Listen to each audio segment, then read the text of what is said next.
Nana's life journey. Mum was born in Tiaraha on the 16th of January several decades ago, being the only child of Rita and Jack Debbie. Mum was raised on a farm until the age of 4 when her grandparents built a house on Stanley Ave. While her Nana worked with her parents, Mum would be babysat by a dog at the cowshed. Papa going out to get what work he could, as these were the Depression years. Starting school was delayed until the age of 6 due to having peritonitis and not being allowed to attend on medical advice. Her education was at Tiara Primary and High School. She topped the class most years and originally tied for the Dux Medal, but during the resitting of several exams she copied down the wrong figure due to an undetected eye problem and missed by a mark and a half. Her grandmother had promised her a watch if she had achieved the medal. However, the watch was still given and will be with Mum forever as per her wishes. She contributed to the Dr. Bernardo's home during both her time at school and when she began working. She was presented with a medal in front of the entire school for her devotion to being a long-time contributor. Mum never learnt to swim, but Papa really helped her confidence on many a fishing trip when he said if the boat sunk, he'd have the petrol container and she could have an oar. Life jackets were not a requirement back then. Nana in the early years had a house cow. Mum would cut the grass for the cow and would be whistling away, and on one occasion when Nana was milking the cow heard Mum coming and just stepped over the bucket and left Nana sitting there. Nana was not happy. A local tractor firm was Mum's first employment, when being the last of the friends to leave school. After several months there, moved on to a solicitor's office. Following that, joined the staff at Hawke Motors in 1953, which would have been the perfect fit as Mum loved cars. Of course, being Irish, she would do the greasing, etc. on her own car. Later on, teaching myself and Lynn, you have to know how to unjam the starter motor, look under the bonnet, check fluid levels, check tyre pressure, and of course change a tyre. These lessons were never forgotten and are still put in practice today, but with the modern cars, it is more of a case of checking to make sure the engine is still there when the engine light comes on. During her time at Hawke Motors, she worked on the phones and onto the borough's bookkeeping machine. Being that efficient, would have to wait for the machine to catch up.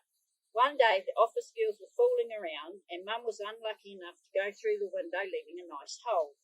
So when the managing director returned from lunch, the accountant told him that Iris threw the adding machine through it. Also during this time, Mama Bear worked part-time at the local picture theatre in what was called the Nibble Nook, rolling ice cream, selling sweets, drinks, etc. The job came about after her grandmother passed away and Nana wanted to give up her job at the theatre. Nana worked upstairs and Papa downstairs at the theatre. This would be so Mum was not home alone. She was only a mere 20. At her lifelong friend's 21st, she met Dad, Arthur Baker. Being a gentleman, he said he would bike home with her, but once reaching the intersection at Stanley Ave and Kenrick Street, he turned left and headed off, leaving Mum to turn right and bike along Stanley Ave. There were no street lights in those days. It was over 8 months before they went out together. Dad would ask Mum if she was going to something and he would just turn up.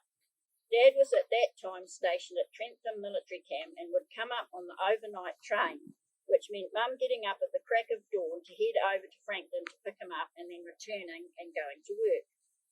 They were married in 1961, with Nana doing all the catering. Mum did get up to help on the morning of the wedding and went to sleep on the kitchen floor. Their wedding photo was published in Bernardo's Open Door magazine in recognition of her years of collecting. A copy of this is in the memory book in their foyer. Our family home was built on one of the only 2 sections available in town at that time. Over the next few years, Lynn and myself were added to the family, which Mum was at home to raise. During these years, she remade trikes and pedal cars with no flash tools, carried on with her poker working. Then when the family's second car needed a replacement engine installed, Mum worked out at the local wreckers putting this in. Mama Bear also continued with her poker working, which had been a hobby for many years. We had a lot of wooden chopping boards. She had made several trays for friends and also promised one for Nana. but it always seemed to go to someone else. So in the end, it was poker work with to Mum from Iris on it. Problem then solved. Mum also knitted, making up a lot of patterns herself. This would be written on a piece of cardboard, and when Lynn learned to knit, she was taught the same way. Mum even knitted several for a friend of hers. Mama Bear also found time to help Nana with the large amount of lawn she had to look after and cutting wood. She was never happier than when she had a power tool or chainsaw in her hand.